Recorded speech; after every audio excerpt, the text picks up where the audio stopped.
So is he a prodigy? No. He's a very mature, hard-working person who knows exactly what they want to be. No time should be wasted. I really want to challenge myself and face who I think is, like the best in the world. Your winner! I wanted to make sure that I got my ticket in there.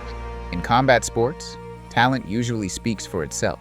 The best fighters become stars. The best grapplers become legends.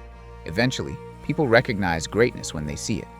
But sometimes, being talented isn't enough. Sometimes, your last name changes everything. Nicky Ryan! The younger brother of Gordon Ryan, the kid from the Danaher death squad, the next Prodigy. And for years, that label followed him everywhere, for better or for worse. Like you said, it wasn't just, breaking him physically, it was trying to break him mentally and leave him utterly dejected. But Nicky Ryan's story isn't really about becoming the next Gordon Ryan. It's about trying to become himself in a sport where almost everybody around him was louder, more successful, more controversial, or simply older.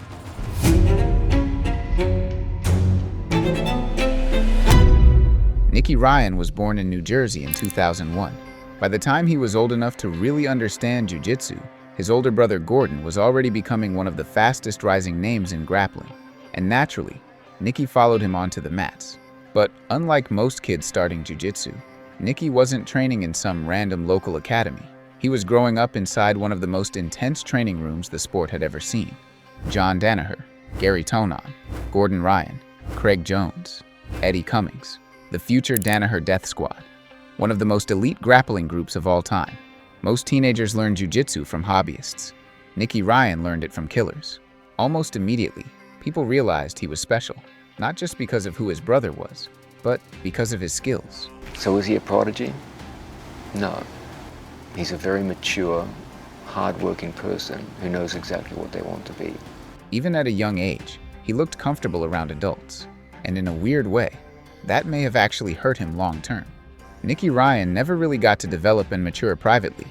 Most athletes get years to improve away from cameras and expectations. Nicky didn't.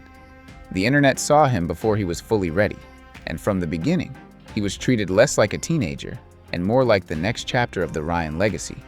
That's a heavy thing to put on somebody before they're even old enough to understand themselves, especially in grappling, where fans are obsessive and expectations never really go away. People weren't just watching Nicky compete, they were watching him to see if he could become Gordon 2.0, and that's a completely different kind of pressure.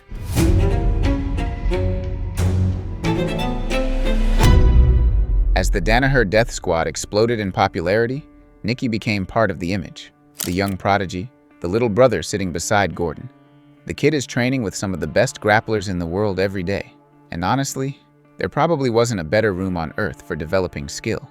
Under John Danaher, the team became obsessed with systems, leg locks, positional control, breaking down grappling almost scientifically, and Nicky absorbed all of it. You could see it in his matches. He didn't move like somebody his age. I'm here with the future. How old are you? I'm 15 right now. At just 16 years old, Nicky Ryan became the youngest athlete ever invited to compete at the ADCC World Championships, the biggest tournament in submission grappling. That alone was massive. Most competitors spend their entire careers trying to reach ADCC. Nicky got there before he was even old enough to legally drink, and he wasn't just winning, he was dominating. And even though he didn't medal, people walked away talking about how composed he looked against experienced adult competitors. That's when the grappling world realized he wasn't just Gordon Ryan's little brother. He was genuinely elite in his own right. Over the next few years, Nicky started stacking impressive wins against respected names in the sport. He defeated grapplers like Gio Martinez, a standout member of the 10th Planet team. He also picked up a huge victory over JT Torres, an ADCC champion many considered one of the best lightweight grapplers in the world at the time. For a young athlete still in his teens, wins like that mattered a lot, because they proved the talent wasn't just potential anymore, it was real. But while Gordon thrived under pressure and attention, Nicky always felt different, quieter, more reserved, much less interested in building a persona. Over time, the gap between the two brothers became impossible not to notice. So do you get to see your brother much? Nowadays, no, like mainly just at jiu-jitsu events. Yeah. And you see what up, and you guys are cordial and stuff. Fine. Yeah, we'll shake hands and everything for sure. Yeah, that's good. Gordon became the face of the sport, while Nicky just became the younger brother. Even when he won, people talked about Gordon. Even when he competed, conversations somehow circled back to Gordon. And slowly, the spotlight that was supposed to help him started feeling more like pressure he couldn't escape.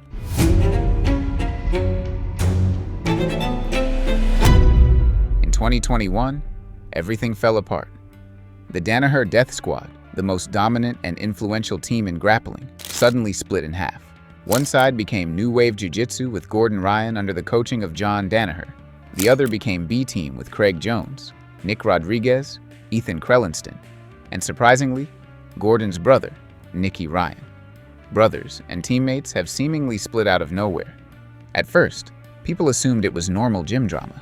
Too many elite competitors, too many strong personalities, too many years spent together under pressure. And honestly, that explanation made sense for a little while, because combat sports gyms split all the time. But very quickly, it became obvious something deeper had happened. Definitely initially, during the initial split, we definitely hated each other at the beginning. And at the center of it all was Nicky Ryan. Nicky wasn't the loud one in the room. He wasn't the guy starting controversy online. He wasn't building a public persona like Gordon or Craig. If anything, he was probably the quietest major member of the team. And yet, when the split happened, it became increasingly obvious that whatever caused it revolved around him. The exact reasons have never been publicly confirmed. Definitely wasn't an easy choice. And who came to you and were like, well, what are you going to pick, Nicky? To be honest, I can't get into the... Not the details. Yeah, the details of the split. Yeah. Nobody directly involved has fully explained it. And over time, the rumors surrounding the split became darker and darker. At first, there were theories involving money. Some people believed there were issues involving inheritance after the Ryan brothers' father passed away. Others thought Gordon's growing fame and control within the team created resentment among the other members. Craig Jones repeatedly hinted at darker issues behind the scenes. And honestly, that silence became louder than anything else. But we do, Gordon is very easy to provoke. Like, I feel like if you were to have fought against a guy like Gordon, it would be the perfect mark. Sure. The perfect guy to wind up. Sure. What happened with you guys? I mean, there's so many things we really can't discuss, you know? A lot of problems, obviously. Obviously, two brothers split up, there's going to be some serious issues there. Mm-hmm. But yeah, it's not really my place to say. But hopefully, one day it comes out. I think it'll be an interesting story.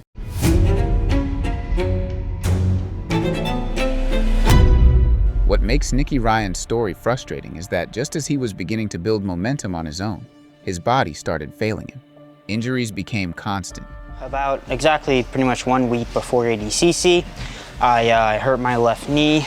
Initially, I thought it was another meniscus tear, but it turns out it was actually a full ACL tear. I went into ADCC, definitely didn't perform how I wanted to, you know. Knee injuries became the biggest problem, and with that, time away from competition extended.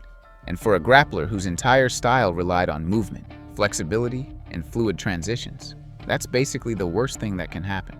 I think I overtrained my body growing up, and now I've just been getting, injured. I've had like 3 knee surgeries in the past 4 years. So my body can really only handle, 1 session a day, and then... Nicky was dealing with surgeries, recovery setbacks, and long stretches away from competition. And in a sport as fast-moving as grappling, disappearing for even a year can completely kill momentum. One bad knee changes how you wrestle, how you shoot, how you pass guard, how aggressive you're willing to be in certain positions. Even mentally, it changes you. And every time it looked like Nicky was finally about to get active again, something would happen. Another setback, another recovery timeline. But everyone's different. We like that confidence level to be up to a certain point before we say, hey, yeah, go start doing what you do, right? Meanwhile, Gordon kept growing, winning the ADCC again, and ultimately becoming the best grappler of all time. And Nicky faded further into the background, not because he lacked talent, but because he couldn't stay active long enough to build his own run.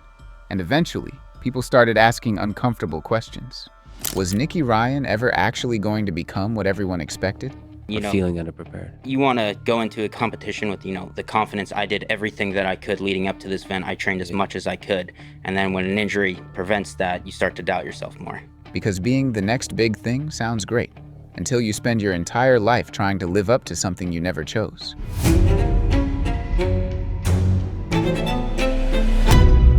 That's what makes Nicky Ryan interesting. Not dominance, not titles, not controversy, just humanity. But I am saying right now, I was like, one more surgery, and that's it for me. I'm done. Really? Yeah, if I re-tear this ACL, I'm just going full-time coach. I'm 23 going on 3 knee surgeries. I'm like, if I get one more, like, that's it for me. Because unlike Gordon, Nicky never seemed obsessed with becoming larger than life. He looked like somebody trying to survive the pressure around him. And honestly, there's something relatable about that. Most people don't know what it feels like to become world famous in Jiu Jitsu, but a lot of people understand what it feels like to live in somebody else's shadow, to constantly get compared to someone close to you, to feel like people have already decided who you're supposed to become before you have time to figure it out yourself. Even coaches and training partners around him seem to recognize it. Craig Jones has openly talked multiple times about how talented Nicky actually is, saying there were periods in training where Nicky gave elite-level grapplers serious problems despite being significantly younger and smaller than everyone else in the room. And coming from somebody like Craig, that means something.